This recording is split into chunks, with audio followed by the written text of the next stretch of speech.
વડોદરા શહેરમાં ગરમીનું જોર સતત વધતું રહ્યું છે અને પારો 40 ડિગ્રીને પણ પાર કરી ગયો છે। આવી વિકટ પરિસ્થિતિમાં વડોદરાના સયાજીબાગ ઝૂમાં રહેલા પ્રાણી અને પક્ષીઓને આડઅસર ન થાય અને તેમને ગરમીથી બચાવી શકાય એ માટે વડોદરા મહાનગરપાલિકા તથા ઝૂ વિભાગ દ્વારા એક વિશેષ આયોજન કરવામાં આવ્યું છે। ઝૂના ક્યુરેટર પ્રત્યુષ પાટણકરે માહિતી આપી હતી કે એપ્રિલ મહિનાની શરૂઆતથી જ પ્રાણીઓ માટે ઠંડકરૂપ કામગીરી શરૂ કરી દેવામાં આવી હતી। પાંજરાઓની આસપાસ અને અંદર દરરોજ 2 વખતે પાણીનો છંટકાવ થાય છે। પાંજરાઓની અંદર સૂકા ઘાસ નાખાય છે જેથી છાંયડો રહી શકે અને અંદર ઠંડક બની રહે।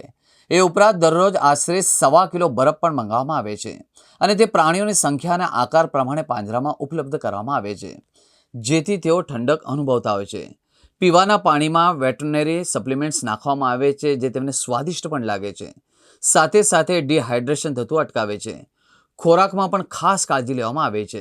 સિઝનલ ફળ ફળાદીનો સમાવેશ થાય છે જેથી પ્રાણીઓ તાજગી પણ અનુભવે અને પોષણ પણ પ્રાપ્ત કરે। સયાજીબાગ ઝૂમાં અપનાવવામાં આવેલા આ અનોખા પગલાં પ્રાણીઓ માટે રાહતદાયક સાબિત પણ થઈ રહ્યા છે। નમસ્કાર, હું જણાવવા માંગીશ કે હવે ગરમીના ચલતે જ્યારે વડોદરા શહેરનું તાપમાન 40 ડિગ્રી પાર કરી ગયું છે, ગઈકાલે 43 ડિગ્રી રેકોર્ડ થયું હતું।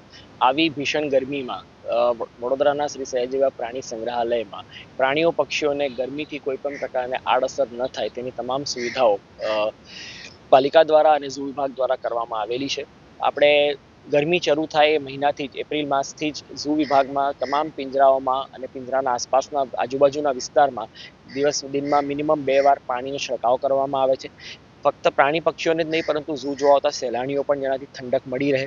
ત્યારબાદ આપ જોઈ શકો છો કે પિંજરાઓની ઉપર જે છે સૂકા ત્રાલસા નાખવામાં આવ્યા છે જેના કારણે પિંજરામાં છાંયો તો રહે જ છે પરંતુ પિંજરા આની ઉપર પાણી છંટકાવ કરવાથી દિવસ દરમિયાન પિંજરાઓમાં ઠંડક બની રહે છે।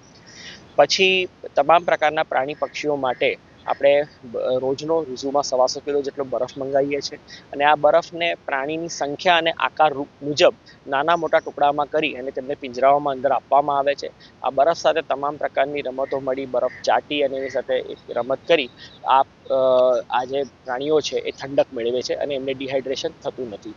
ત્યારબાદ એમના પીવાના પાણીમાં દરરોજ વેટરનરી સપ્લિમેન્ટ્સ નાખવામાં આવે છે। દાખલા જેમ આપણે ORS કે ઇલેક્ટ્રોલ જેવી વાત કરીએ તો જેનાથી જે પીવાથી માણસોને ડિહાઇડ્રેશન, એવા જે પ્રાણી પક્ષીઓ માટે જે સપ્લિમેન્ટ્સ આવે છે એમના પાણીમાં રોજે મિક્સ કરી ને એમને પીવાનું પાણી આપવામાં આવે છે। સ્વાદ તો મળે છે, સાથોસાથ ડિહાઇડ્રેશન પણ નથી થતું, હીટ સ્ટ્રેસ પણ નથી થતો અને ઉપરાંત સિઝનલ ખોરાક, સિઝનલ ફળ ફળાદીનો એમના ખોરાકમાં વધારો કરવામાં આવે છે।